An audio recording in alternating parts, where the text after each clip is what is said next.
Hello, and welcome to another episode of the Lume Plotters. Martin, how are you today? I'm doing well, and how are you, Ralph? I am excellent. I got a delivery just before we started recording, and I'm very excited about it. And you wouldn't tell me what it was. Nope.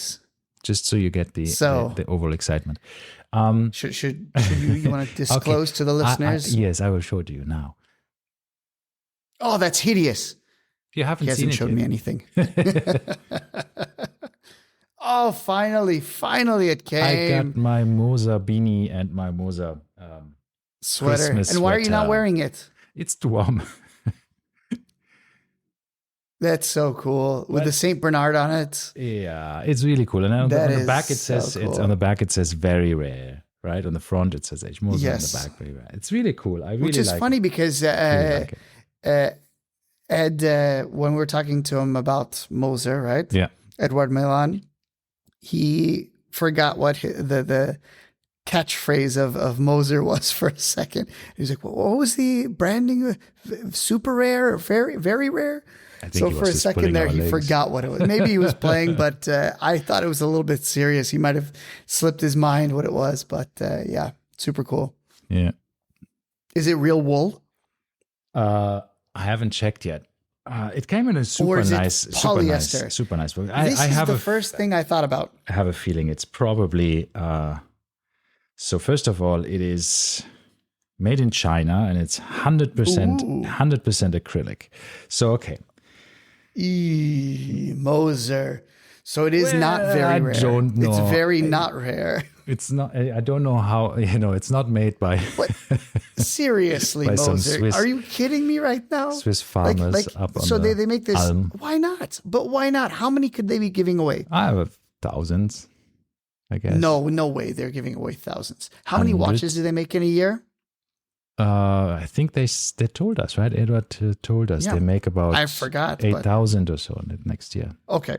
So let's say they give 10% of these people a sweater. These guys have all spent, and it's not even 10%, but let's say 1% more likely, it right? has nothing to do actually with having bought one, right? You can just Yeah. participate in a but, lottery or raffle. Yeah. But it's just, to me, it's so strange. Like they could have made this I wouldn't say nice because they look great, but come on, at least use some merino wool and manufacture it on the continent. I want cashmere, please. Thank you. I was going to say alpaca, but Yeah, Swiss-raised alpacas. yes, that would be very rare indeed. Very rare. We can only make 5 sweaters a year. So yeah, that's But yeah, then it's okay. Give away 5 sweaters a year. Who cares? yeah. Why would you? It's a giveaway. It's do nice. this? It's a nice Christmas gesture, I think. And since if they can give a few So did more it ship from China or Switzerland? from Switzerland, it came from Switzerland. Via China. And shop and ship. No, it came. I used shop and ship for Switzerland. That's why it came so late because it was sent out really just a few days before Christmas. So it was tough. It would have via post. No, but wouldn't they have do look arrived, nice. yeah. They do look It does nice. look I'm nice. teasing. It's a nice thing to do, and you don't wear that very often, right? This sweater because it's a Christmas sweater. So next year, I'm very proud to.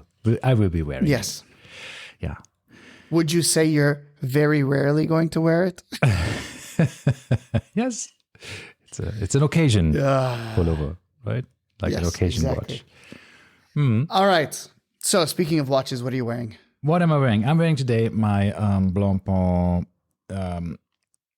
JCB kissing watch. Villary, JCB kissed Demi Savonette annual calendar moon phase with a hunter case back, or half hunter case back actually.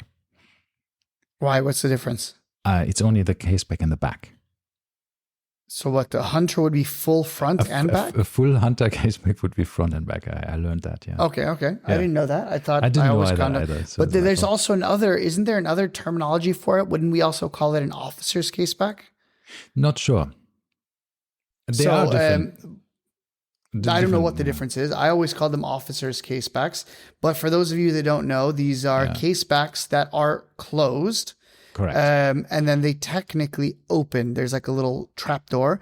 I don't know what the difference is between an officer's case back and a hunter's case back. I Googled officer's case back right now, and it is same. It's just same. A, it's So a hinged, maybe it's just other hinged word? cover in the back. And what I it's like a about hinged this metal cover. Yeah, what I like about this is that it's a solid gold watch. So usually when you have a transparent case back, then you know that people or the manufacturer is saving a bit on the material, right?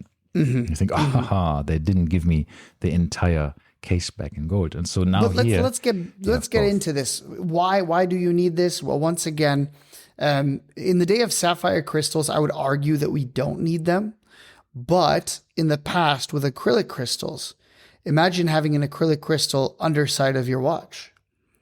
That would be a little bit dangerous, right? That's something that could easily break, shatter. Acrylic doesn't shatter much. It's very flexible. Oh no, it cracks. One small impact. No, acrylic. No, it's plastic. Did they use acrylic or glass before? Glass. So, for instance, acrylic, like Hesselite, they could have used that, right? Yes, because it's very But one small impact and the acrylic literally shatters. No, it doesn't shatter like glass shatters. It breaks into chunks. So it's spider cracks. I don't think it does. It's just 100%. I've broken my Omega. And that's exactly what happened. A small drop, and it just went and basically had spider cracking. So you don't get tiny pieces of glass. Because it's just a crack. It's a plastic, yeah. But what you do get is big pieces. So essentially, I ended up with, like 4 or 5 big chunks of plastic. So, but it is much, much easier to scratch and to that's why scratching break than sapphire. It's not too good to wear it on your wrist because there's movement. Exactly. Imagine that plastic rubbing back and forth on your wrist as well. I think it's just a bit of just the usual watchmaking stuff. When you say like, well, I have a full gold watch, it is solid gold around the entire case, but I can open it. I can open my little door there, and then you can see the inside, and it's very, very nice. And it's also is it very rare. It is very rare, and it's and it's also you've seen it before, but it has all the decorations everywhere, right? I mean, it is perlage on the inside of the case back. It has perlage at any surface you can actually see. It has the hidden pushers, which is also very cool because usually this annual calendar has the pushers inside the lugs, which you can then use, which Blancpain has a patent on, so that you don't disturb the case with these pushers on the side, which is a bit ugly. Or can be ugly. So they can be. put the pushers under the lugs, which is super smart. And in this watch, because of the Hunter case back, they didn't have space for under the lugs because you couldn't get your fingernail in or anything there. So they put them under the case. And that's pretty amazing there, these little things. So it's under the case back. When you close it, you can't see it. No, when you close it, it's all round, smooth, super lovely. Gold. And I do. And I do love the case back on that. When I bought the watch, the people actually looking at it said like, "Oh, I didn't even know that." It opened. It opens. Well, you are the dealers. I'm just the buyer. Well, one of my, I mentioned this in our regrets episode. There was a regret that I did have. I was offered. At Timepiece 360, a JLC white gold, also an annual calendar, or technically triple calendar, I should say. It was not annual because it didn't do leap years or months, right? It was just a triple calendar with the Hunter case back as well. And that was super cool. And it was 30,000 dirhams for a white gold Hunter case back. I think it was 38 millimeters. So it was very nice size. Yeah, that would have been cool. I cannot explain exactly why I like this case back so much. But the moment I had the watch, I opened it in the case back and I looked at the beautifully decorated movement, the solid gold and guilloche rotor. And I thought like, oh my God, I need to have this. I just love that. This is like a little surprise. And every time I take this watch out of the watch box, I just have to open the case back, look at it, and I think, like, oh my God, this is so nice. It's like when you put on a diver's watch, you have to rotate the bezel, right? Yeah. Has anybody ever worn a diver's watch and not played with the bezel? Yeah, it's a nice fidget thing. It is. And this is just a nice party trick of this watch, right? See, the watch is lovely, the beautiful dial, everything is really nice, but then you open the case back. Now you got me thinking. Technically, the Reverso is the exact same thing. Yes, 100%. But the opposite, right? So instead of flipping open the case back, we flip closed the case front. Yeah. So it's the opposite side of it. But yeah, it's essentially the same thing. So I do have a Hunter's case back, kind of. Sort of, yeah. Sort of. But this is what one of my complaints is. If you get a duo face Reverso, can you really call it a Reverso? Like, Reverso by definition should be a monoface. The whole purpose, the whole point of the Reverso is to have a blank side. Again, that was when you had to protect the crystal, because it wasn't a crystal, it was glass at the time. Yeah, it was glass. Yeah. So it was so easy to scratch or to damage, to break. Yeah, especially with these high impact sports like polo. Polo, yes, exactly. No, so, and this is a funny thing. Like we might have talked about this already, but the whole point of this was people said, "Well, why do you wear a watch while playing polo?" Right? But apparently, the response was that you have to time the horses. The horses can only be active for so long. And then you would have to switch to another horse. And so they would keep track of the match time, I guess. Yeah, well, but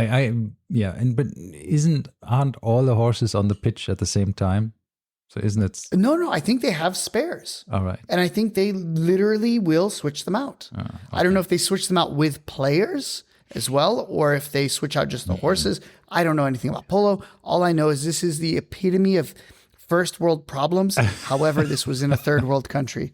So where was this, in India, or where it was developed? Polo. This was India. Yeah. Exactly. Because the British obviously needed to play polo and cricket. Well, how could you not? Yeah, sure. You bring civilization to the wild people everywhere in the world. Exactly. Yes, of course. Anyhow, now that gets us into trouble. What is actually what our am topic? I wearing? What am I wearing? Exactly. Sorry. We glanced over me. I am wearing my G-Shock, the silver, the all-metal silver G-Shock. I was doing some work on the car this weekend. And this is my go-to watch for working on the car because you scratch it up and you just don't care. I was thinking about this as well because I would have normally I did wear my Submariner a bunch working on the cars back when I cared less, but now I guess I'm becoming sentimental. And the rubber, I felt like the rubber, you could actually get dirty. You could stain the rubber. It could tear the rubber.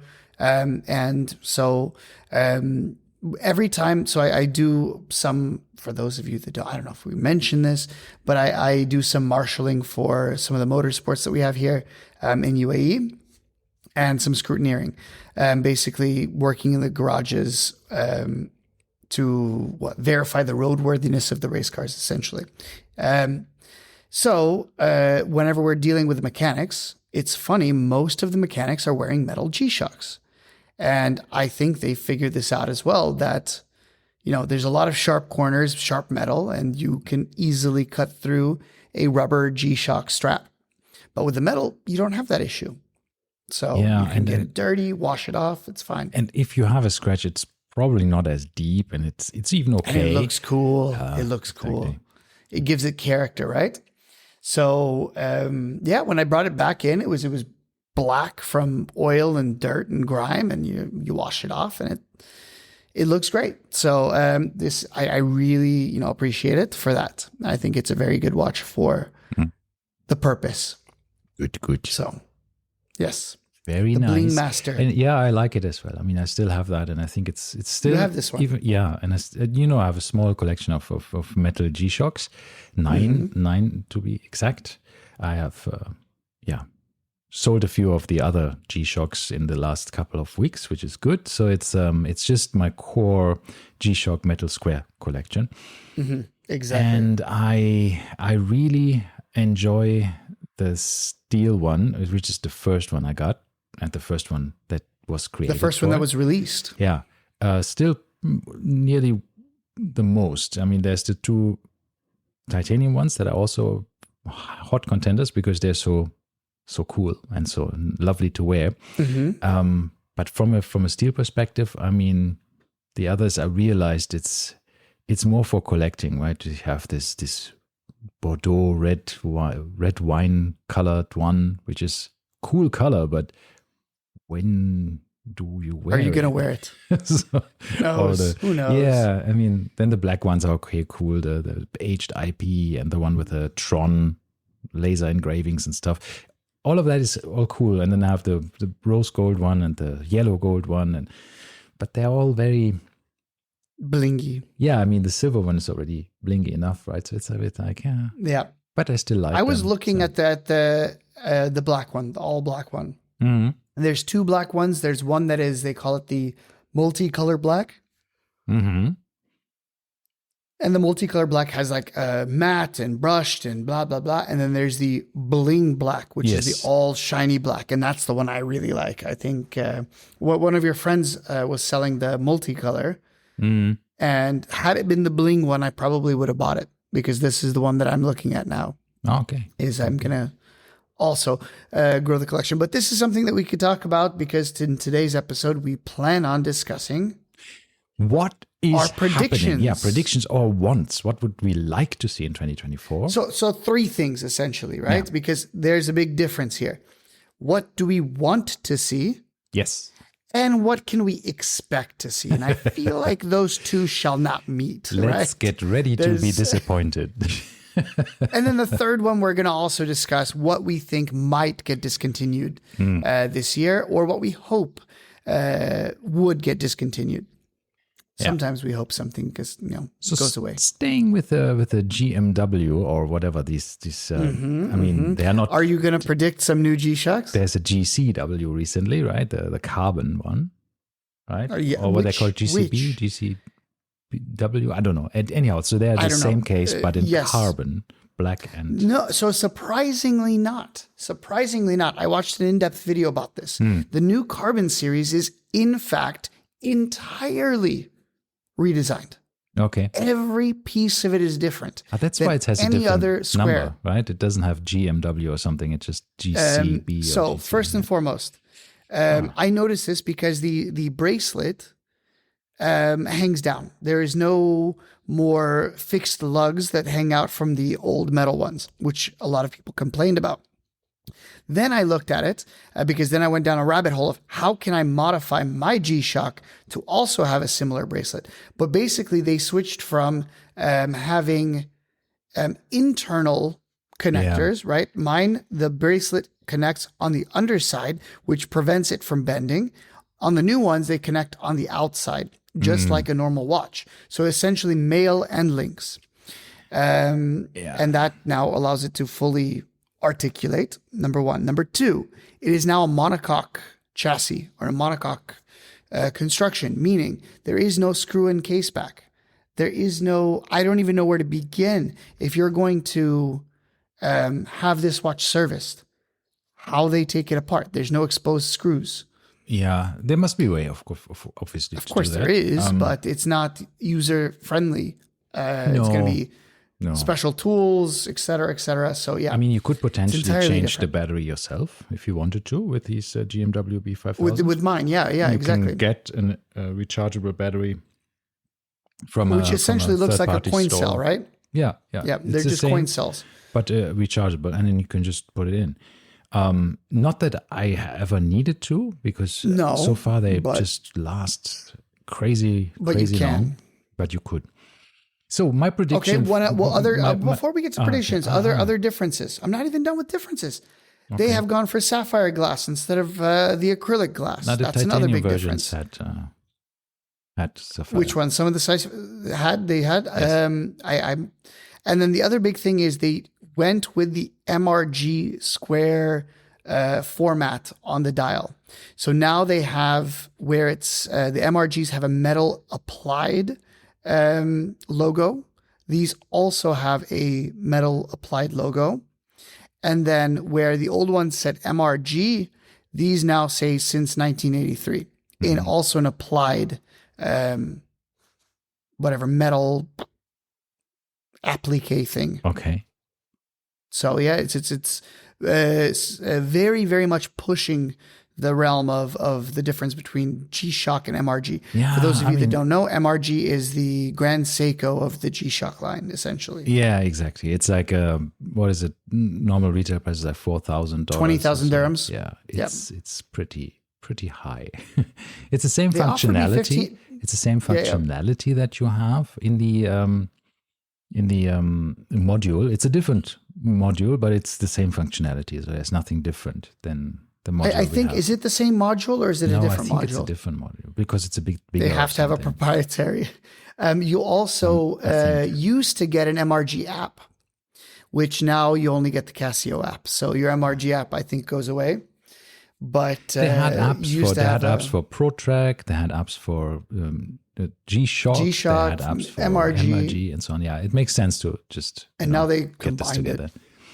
It does, especially if you have some of both, right? I'm pretty sure no one is owning an MRG without owning other Casio models as well. So, and I recently had a discussion with people who said like, but the app is so useless. You can do everything you can do in the app also in the watch itself. I said that was a discussion with me. No, I had another person, and I said that. Well, yes, but it's simpler.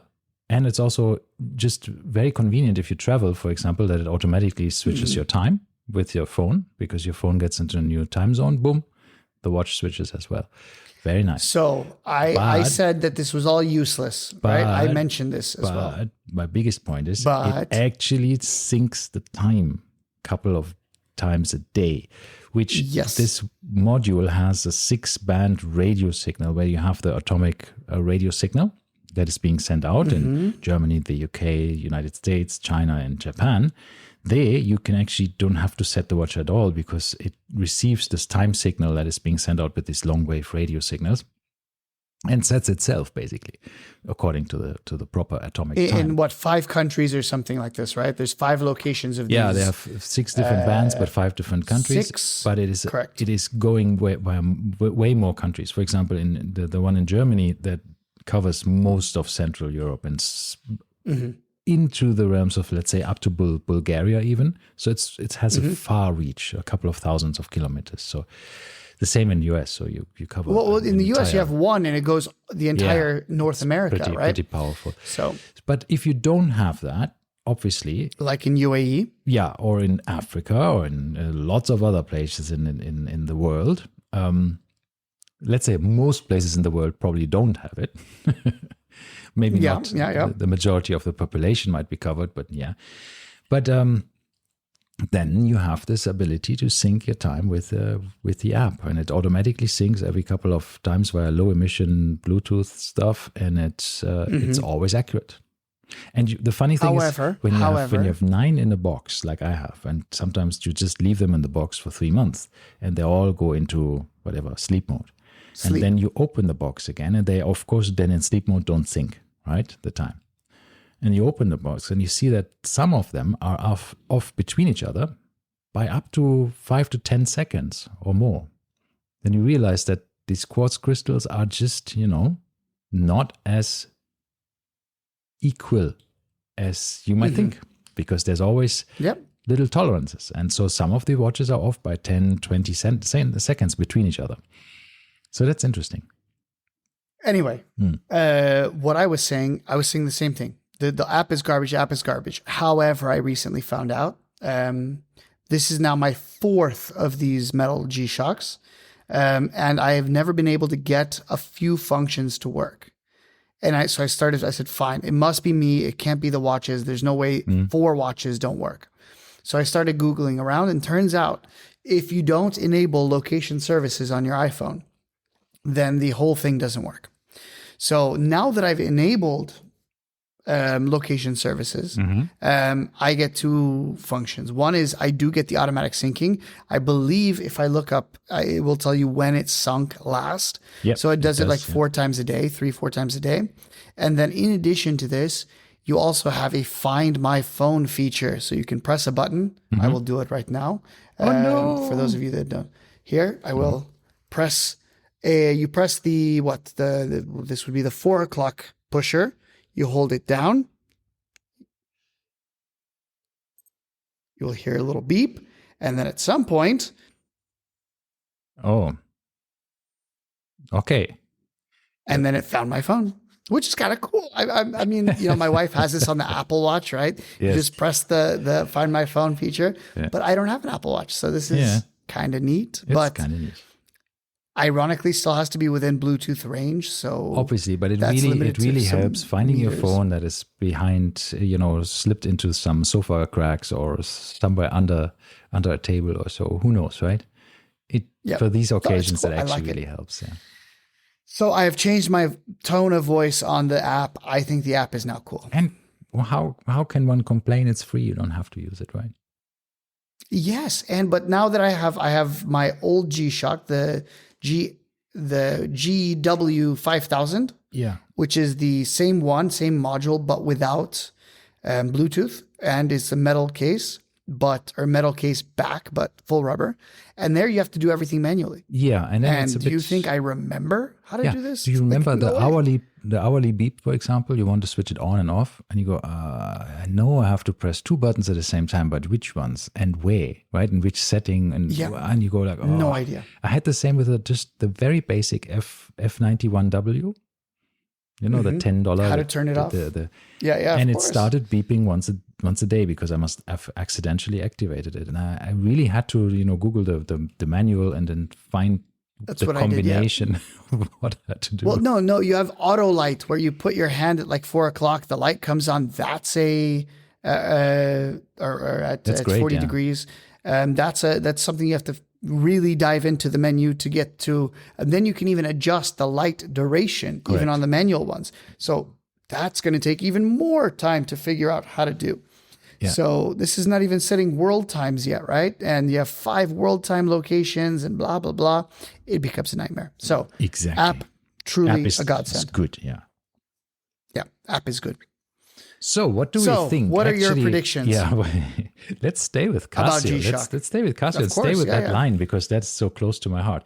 So I think generally that this watch line has seen so much of crazy stuff and so much of price increases, right? I mean, they're always trying to push that to a next level. I mean, the first time I saw the steel version of this watch for about $500 when it was released, I thought, you have to be completely insane to spend $500 on a G-Shock, right? I said the it's same thing. metal, but it's just stupid.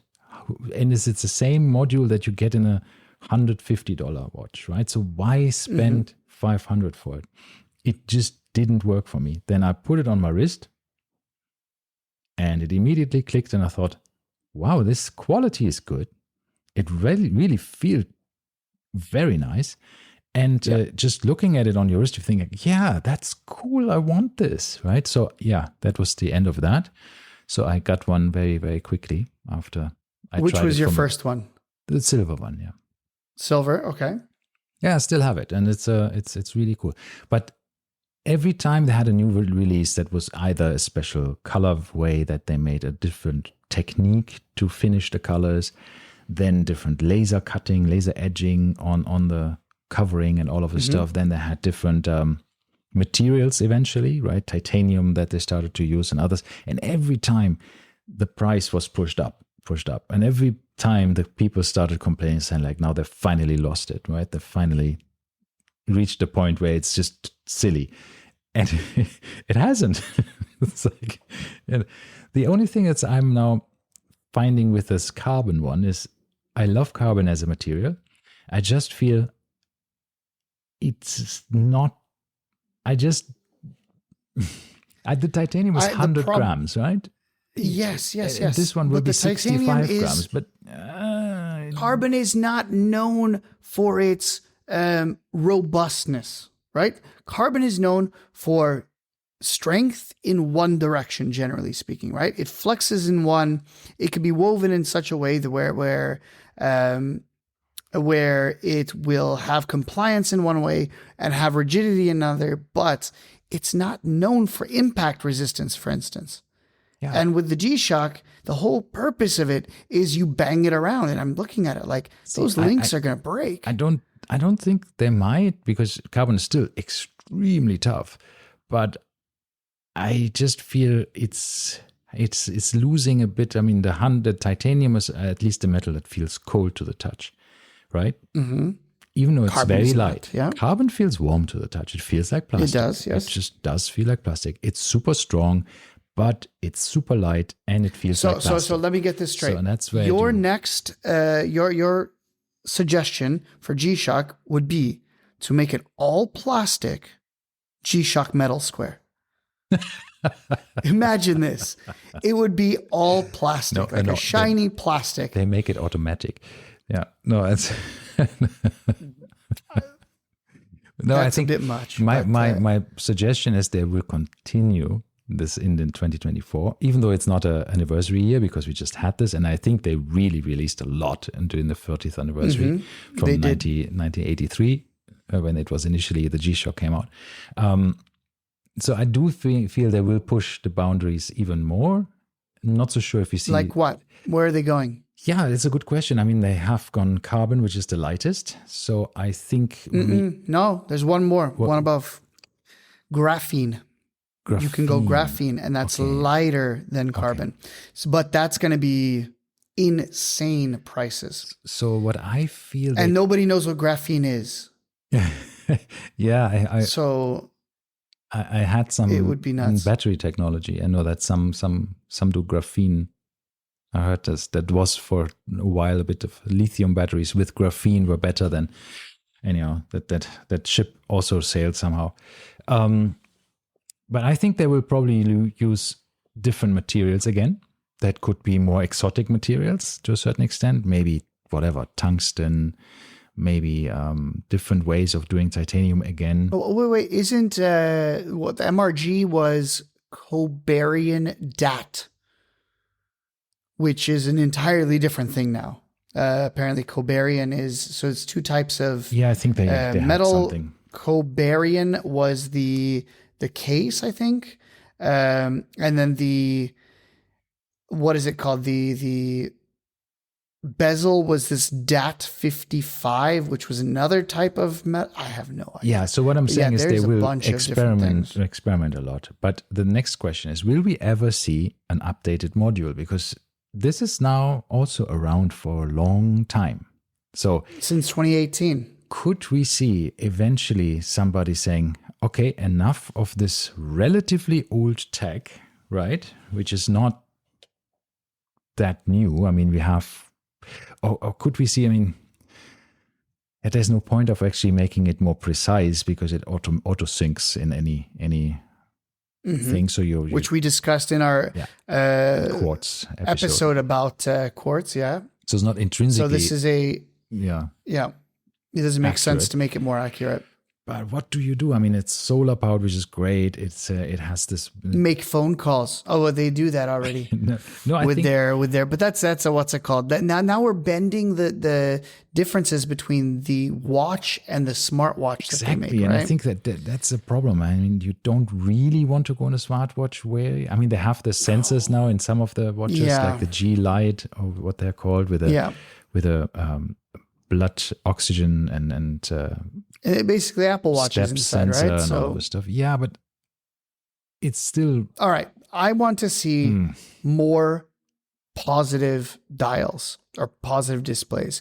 They've really been pushing negative displays. Almost every single thing they make is negative display. Black on white. Can we please get some? Yeah. Can we please get some proper displays? Here it is. What I would love to see. Here, that's it. That's the only wish I have.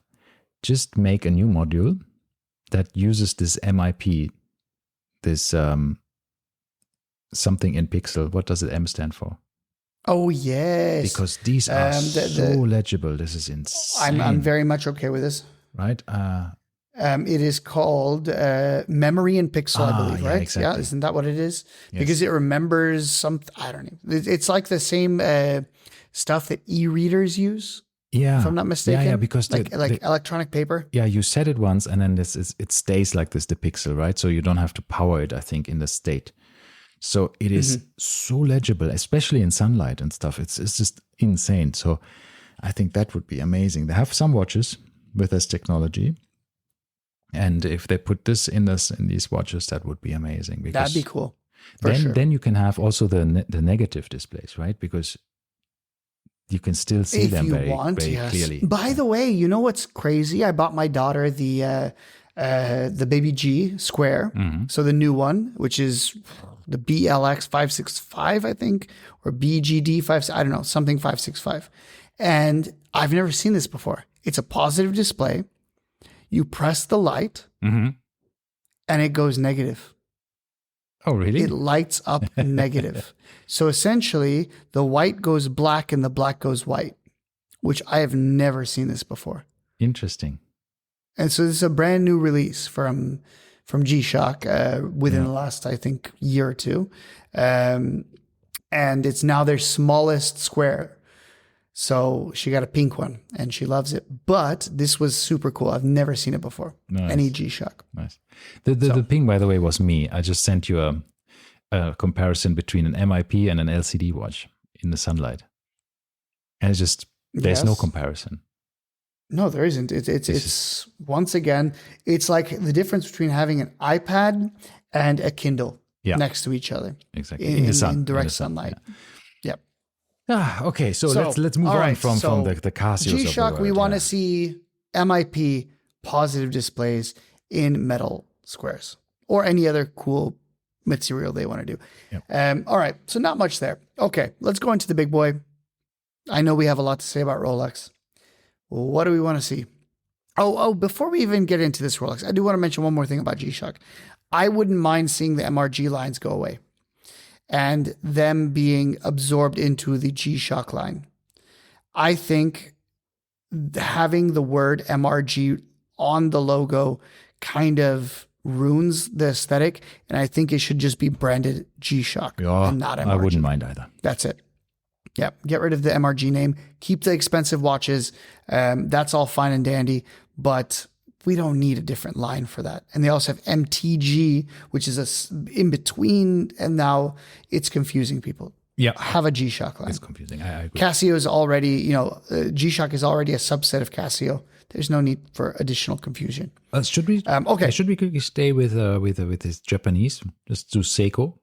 What we think? Seiko, Grand Seiko. Yeah. Okay. All right. Okay. Before we go to a Rolex, before we cross the pond, for Seiko, there's a few things I would like to see. First and foremost, can we please just get one watch without a date window? For some reason, Seiko and Grand Seiko, when it comes to, let's talk Seiko for a minute.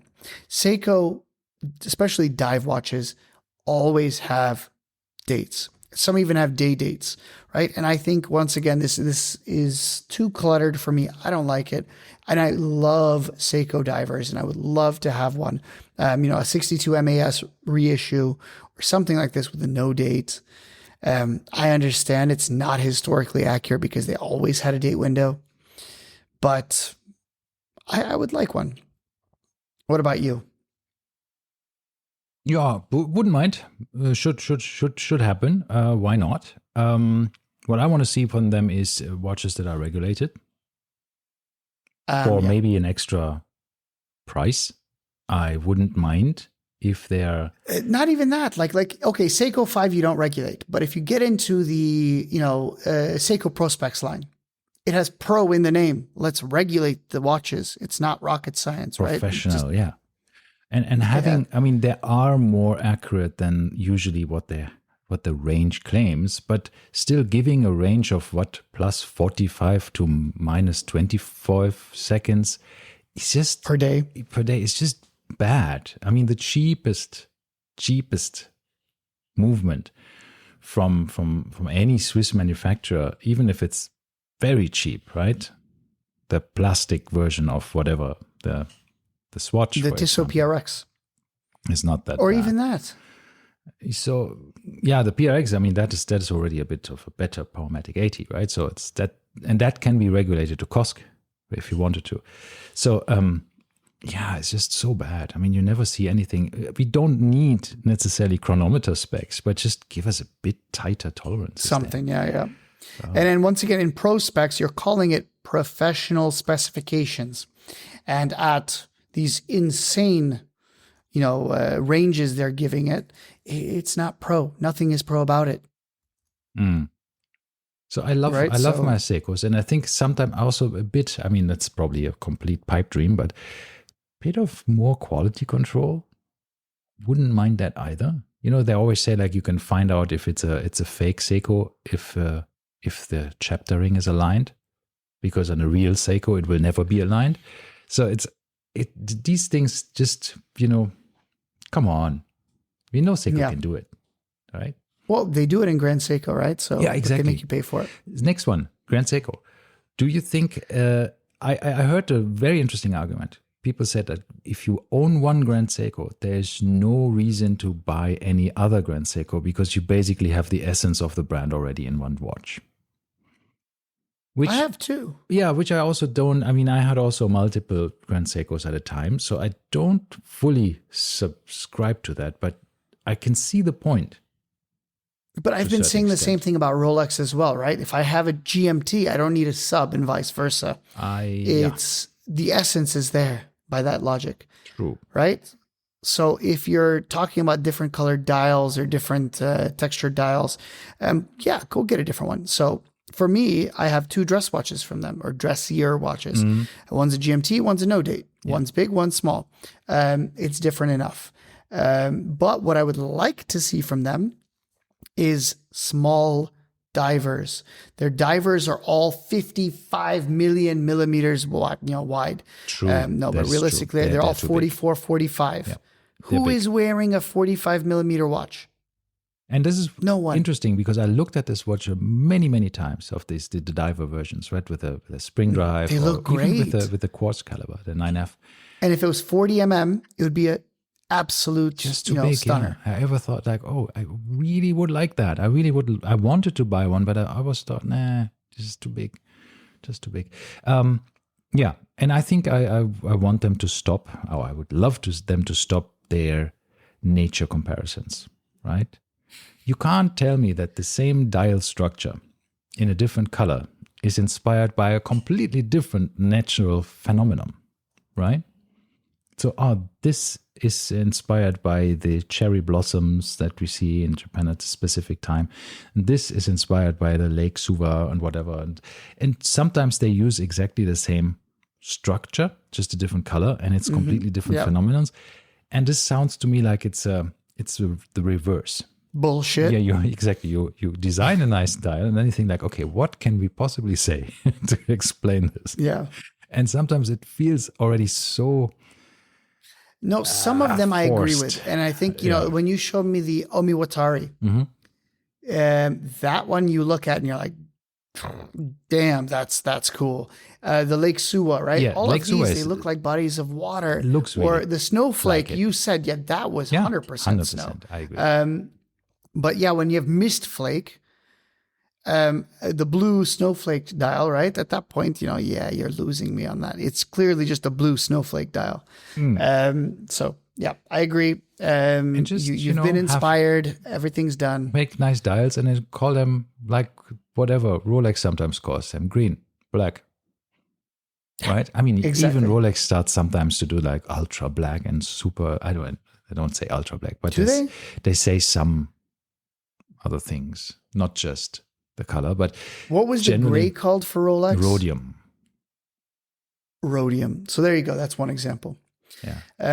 All right. So Grand Seiko, that's what we want. Less naming, and more maybe a bit, doing. A bit more. Yeah. A bit. There needs to. I feel they are a bit. For me, at least, I lost a bit of interest in Grand Seiko in the recent 1 or 2 years. I think so as well. I still love my watches, so I have no issues with that. I sold all of them. But I feel like it's fizzled out a little bit. Yeah, and it's a bit weird. And they need to do something about this. Like, why are they not doing it? Yeah. Yeah, but what are they doing? Like, they're literally relying on. They finally released a successor to the SBG W231 that I have, and it looks the exact same. Yeah.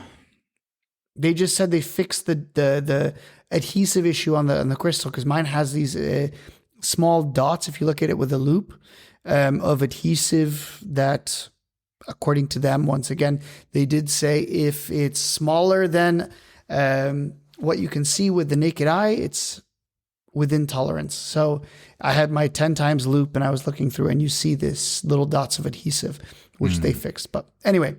So yeah, just coming back quickly to the Rolex colors. So for example, OP36, bright black, candy pink, bright blue, turquoise blue, and then of course the celebration dial. The green dial is called... What is turquoise? No, celebration dial is not called celebration dial. It's called turquoise blue with celebration motif. Correct. Comma, turquoise blue, comma, celebration motif. And then there's green and silver. So that's just green and silver. But then, of course, you have the bright blue, bright black. Bright black. What is bright black? Come on. It's a very bright black as opposed to a dark black. But you know what? But all right. Let's talk about Rolex. What do we want from Rolex? Imagine if Moser would create the same descriptions of their dials that Grand Seiko would. That would be fun.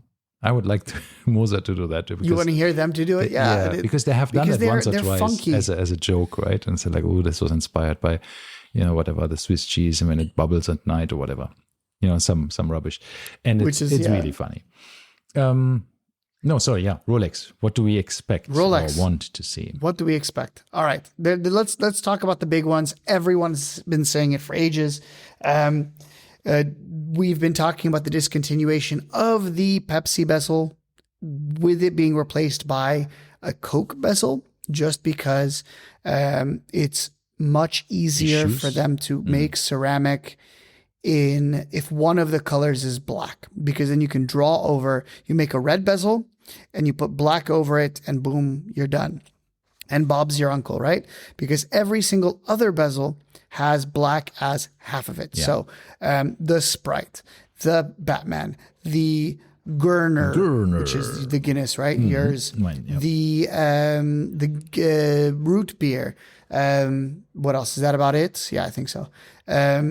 So all of these do have black on half of it. So it would only make sense that they would do the same with the stainless GMT. Or they just bring out a new Pepsi with a new technology, new way of doing things, right? Behind the scenes. Or that's more Rolex, I think, is to no, we're going to try again. This is now their third time or fourth time trying. There's so many. The first iteration Mark was 1, so Mark bad. 2, Mark 3, yeah. Well, the first one was in the solid gold, and it was basically pink and purple. That lasted a year. Then they switched it. Then it got a little bit more blue and a little bit more red, but that didn't work. And now they're on number 3 or 4, I think. I'm not sure. Yeah. But nonetheless, it's been problematic. But I agree with you. It could be that they just say like, okay, Pepsi done, now Coke for a while. Then they figure it out behind the scenes for 2 or 3 years, and then they bring it back. But have they ever sold both the Pepsi and the Coke at the same time? I don't know. No idea. I mean, maybe I think so. I think so in the last generation with the aluminum bezels. I think they did. Okay. Because you can go buy a bezel insert for both. So I do think they did sell both simultaneously, but I could be wrong. So anyhow, I just know for the same watch you can get 2 bezels. Okay, cool. I mean, I think then they should do it. I mean, the GMT Master 2, even though there is a few of the variations, and they usually keep variations relatively minimal, even though they have a lot of them. Yeah, let's see. Let's see. What else do we want to see? I mean, I want to see them continue having fun. And I think what we have seen in the last few years is, for me personally, a bit of a return of Rolex having fun with their watches, having this celebration dial, having the fluted motif, having the palm dial, having just things on dials that The they didn't have emoji before. watch, right? The puzzle dial. Puzzle dial, date. These kind of things are cool. You can love them, you can hate them, that doesn't matter, but at least they're doing something out of the ordinary. They seem to have fun designing watches, and not just designing watches that are true and tested for eternity and, just are boring by definition then, because you have to be boring in order to, endure the centuries. But they're also having fun. Temporary fun, not for, Yes. ever, So but basically, have that's fun. what I was going to say this. I want to see the puzzle dial, the celebration dial discontinued. Not because I don't want them to continue selling it. I feel that if they don't discontinue them, then they are going to once again start stifling. And they need to come out with something cool again to replace these. Because if you start doing the same thing over and over again, it's going to fizzle out. It's, it's one and done, right? So unless they say, okay, well, celebration dial discontinued, next year we get something absolutely ridiculous, right? And that would be cool, right? You get something super rare, just kind of a talking point for these watches. And you can probably prove me wrong with this, but I think that Rolex is a trendsetter. Even though you would think, like, how can a company that does such boring watches to a certain extent be such a trendsetter as well? But when they started with the green dials, right, with the Hulk, everyone did do. Yeah, before green it was blue. Yeah, but it was, nobody wanted it in the beginning, and eventually, you hit the sign of the times, and the zeitgeist just opens up to green for whatever reason, and suddenly it becomes desirable, and then everybody makes green watches. They make a Tiffany blue. The colorful dials, right? Correct. Who is it? Coral, yellow. The coral dials, all of those were copied by Omega right off the bat, right? Tiffany blue and whatever. And suddenly you had Tiffany blue on everything, or glacier blue, or light blue, or baby blue, or whatever. And now they're encroaching on this, and I think this is a topic of another episode we should do, a fight of dress watches, right? Rolex, the Cellini line wasn't necessarily the most successful line they had. So they basically canceled it and revamped it with a 1908 line, right? With a perpetual. Exactly. Sorry, the perpetual line with a 1908 model. Sorry, I have to do it the right way. Yeah. And this is stunning. This is a beautiful watch. I wouldn't have said that to a Cellini, but this is beautiful. And I like the hands, and I like the movement that you can see. Yes, it's not as decorated as a high horology movement, but at least it has a transparent case back and is pretty nice to look at. And I think we will see more in that area as well, more dressy watches from them. Precious metal. Yep. I think we will see way more precious metal from Rolex, because they want to drive up their revenue without necessarily selling more watches, but selling more expensive watches. The average selling price will go up with that, obviously, with precious metal or two-tone or whatever. And they don't care so much about the secondary value of the watches, right? Because for them, it's just about selling them. So not about the value retention that much. So I don't think, two-tone, for example, had a historic issue. It wasn't as desirable. It recently became more popular, but that could be temporary, right? It could go back to where it was, where two-tone is for people like me, old farts, that don't, I don't know. It did go back to two-tone, right? That's in now. It's in now, but it could go It's in-ish, right? It could be seen as all right, gaudy, but these aren't really stuff. predictions. Come on, let's go bigger. What do you want? Yeah. I want exact. All right. So what I want is a moon phase. I want a moon phase perpetual. So this is what we're saying here, is ultimately, which is ironic because they just discontinued the moon phase Cellini, for the Cellini. So I don't know if they'll go moon phase, but I could go with a perpetual or something like this, because once again, we have the perpetual line. Yeah. They called it the line, right? The first Correct. one is just one of many. They have to do something else. Otherwise, it's not a line. So agreed, it could be a moon phase. I would like them to be more daring. And why don't you do yourself, we'll include your moon phase, perpetual calendar moon phase. Boom, done. That would be super cool. Rival Patek. Why not? Everybody talked about white dial Explorers. Being that we just got the Explorer 40 last year, I don't think we're going to get an Explorer 1 in white dial anytime soon. However, let's bring back the Milgauss. Oh, yeah. Redesign it. Do something. Yeah. Where's the Milgauss? It will come. I'm sure they will. At some point, it has to. I would have expected. I wasn't.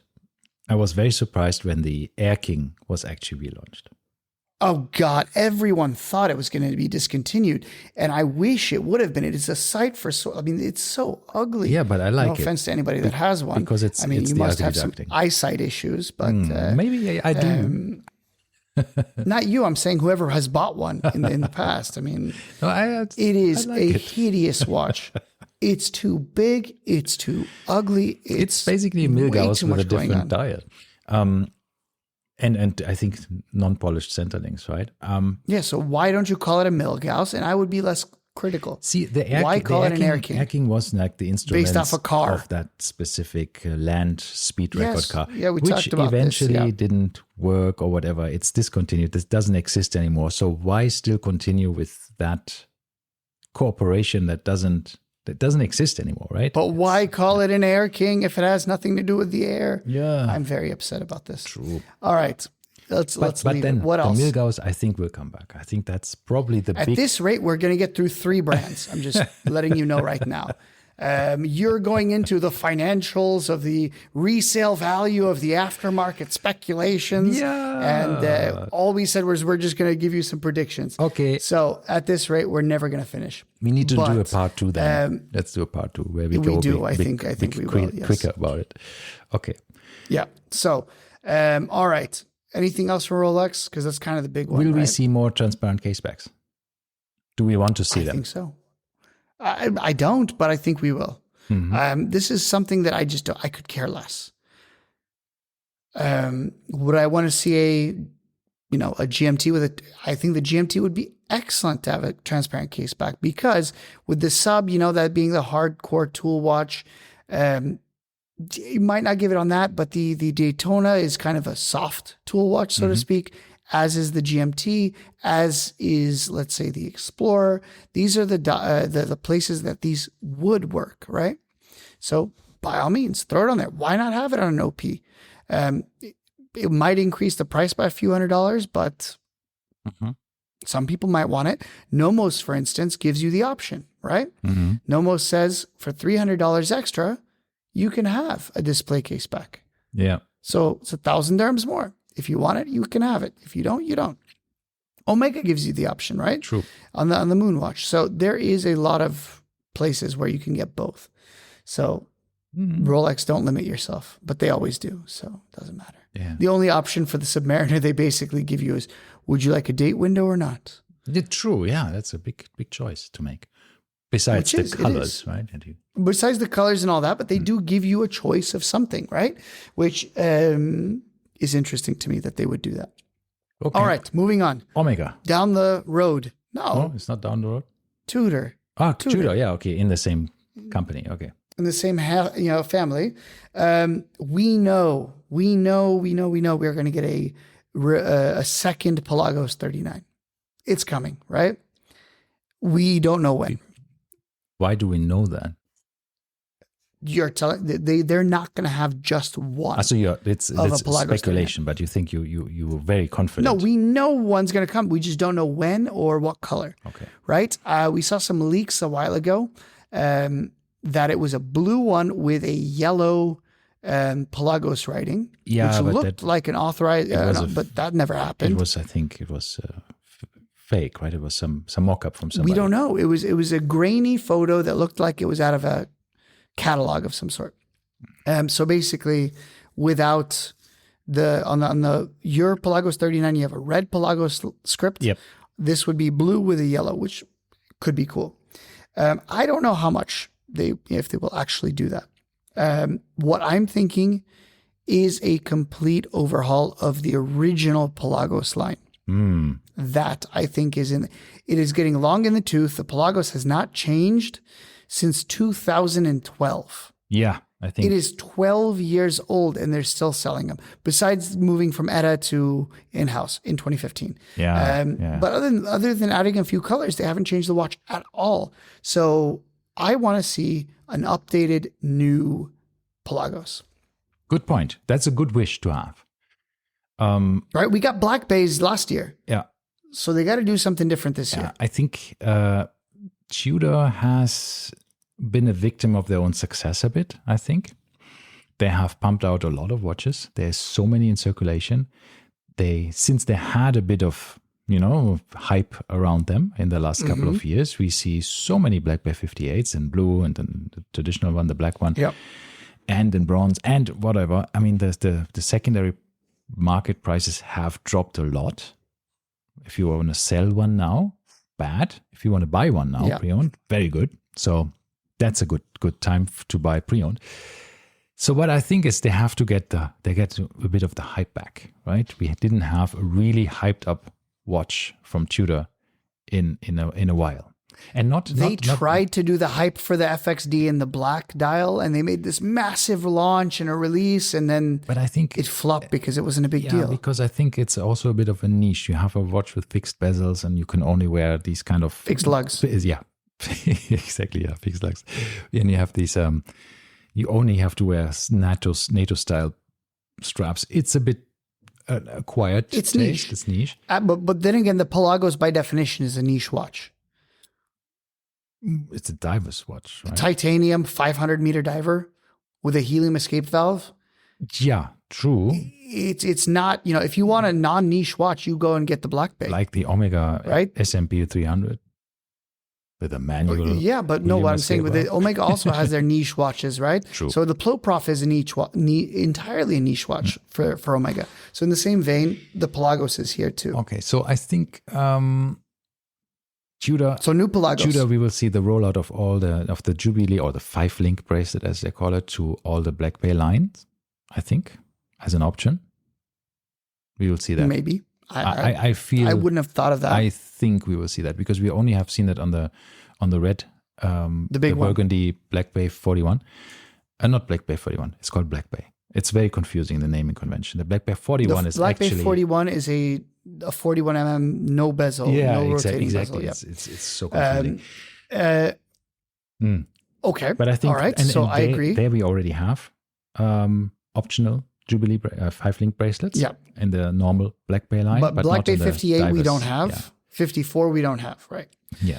I think also, I would have mentioned a new color of the 54, but the 54 is so new that I think the Pelagos 39, which is almost a year older, needs an update first before we go for colors in the 54. It would be the year of the... yeah. And then 2 discontinuations, I think. Why in the hell is the P01 still there? I have no explanation for it. So I think that one can be cut loose from the herd, as well as the Ranger. That's going to be a little bit controversial. The Ranger has been out for 2 Did you ever 3 have years one? now? I don't even know. No, God, no. It's hideous. No, it's not. Actually, did you have it? I don't like it. It's not bad. I had one on my wrist, and I was a little bit less upset by it when it was on the wrist. Yes, but I still too much Fotina for me. Yeah. I liked it. But that is, I think, you can get rid of it. Otherwise, you make it into a line. You basically make it to some other colors or something. But right now, it's sitting there by itself. And I did like the old North Flag, which was the predecessor. That was my point. The North Flag, cool. I think, as the first version with the first watch with an in-house caliber. That was at the time not built by Kenissi. It was still built by Tudor, right? Because Tudor in-house, yeah. Kenissi was founded after that, basically, as a separate entity that's sort of half owned by Tudor.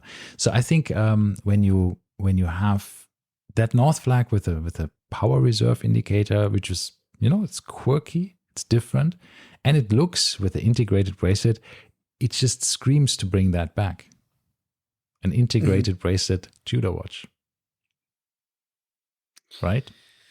It was ahead of its time for sure. It was discontinued. And And I'm a little bit, surprised that it was discontinued Yeah, me too. because it was a cool watch for sure. Yeah, I think we will see. Maybe we will see. I think that's also something we can guarantee that we will see. The watch that was supposedly going on the Only Watch, or was going on the Only Watch auction with the in-house chronograph movement, and not the Breitling V01 movement in it.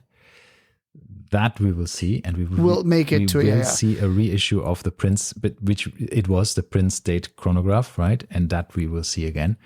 And that will be big. And I think that will be a killer. That's the baby Daytona, basically. That it was historically. And that could be a really big hit for Tudor if they do it right and we get this baby Daytona from Tudor. Poof. And from the Only Watch, I mean, it was a solid gold watch, but the looks, it was cool. It was cool. And I had the 79280P Prince date from Tudor, and it's a lovely, lovely watch. And it really looks from the case shape to everything else like a Daytona, just a bit chubbier. Yeah. So there's a few other ones that Tudor made back in the day that was super cool. So by all means, that would be a cool one. All right, so now the question is... I think we should do a part 2 of that. We are doing a part 2, exactly. So we're coming back. I have a few brands in mind. Of course, we got to talk about Omega, Patek, AP, Chapek. And so forth. Chapek, if you want to talk about Chapek, I don't have much to say about Chapek. No. We'll talk about Oris, we'll talk about Bulgari, we'll talk about Chopard. Okay. Some of these I have some insights to. We will do a part 2 for a follow-up on this, along with our next episode. So stay tuned for that. Yes, all right. But I think Tudor, we did the Japanese today. We did Casio and Casio and Seiko, and then we did Rolex and Tudor. So I think we got the biggest chunk of it done. We did not actually do what's the other big Citizen, obviously, and Citizen. Okay. And what is this? Kurosawa. What am I saying? Corona Tokyo. No, we didn't do that either. But anyhow, we don't have there are no predictions because there's no. And we also have no vested interest in those, right? I'm only going to talk about things that I actually want to see, or I had one. For those of them, if they close shop tomorrow, I'm going to say, nah, sucks to suck, but I'm not going to be heard about it, right? So let's concentrate on the brands that we like. Okay. I know other people can like it, but of course, for me, if I have no vested interest in it, if I don't like their products. Yeah, it's okay. You don't have to like it. That's a hot take, but I don't like very much, right? I'm a very picky person. Mm-hmm. I like what I like, and that's it. I embrace and on everything. That bombshell. It ticks. I like it. No, okay. Yes. All right. On that bombshell, we'll be back again next week on Tuesday with our new episode. Like, subscribe, follow us on Instagram, YouTube, blah, blah, blah, etc. And also one more thing. If you have any questions for us, we're going to do an Ask Us Anything episode. In order for us to do an Ask Us Anything episode, we would probably need to have some questions from the audience. Yes, and so we will do that in certain intervals, right? So every couple of weeks. Exactly. So we'll do a few Q&A questions, but feel free to DM us your questions and we will include them in the episode. Excellent. All righty. All right. See you soon. Bye. Bye-bye.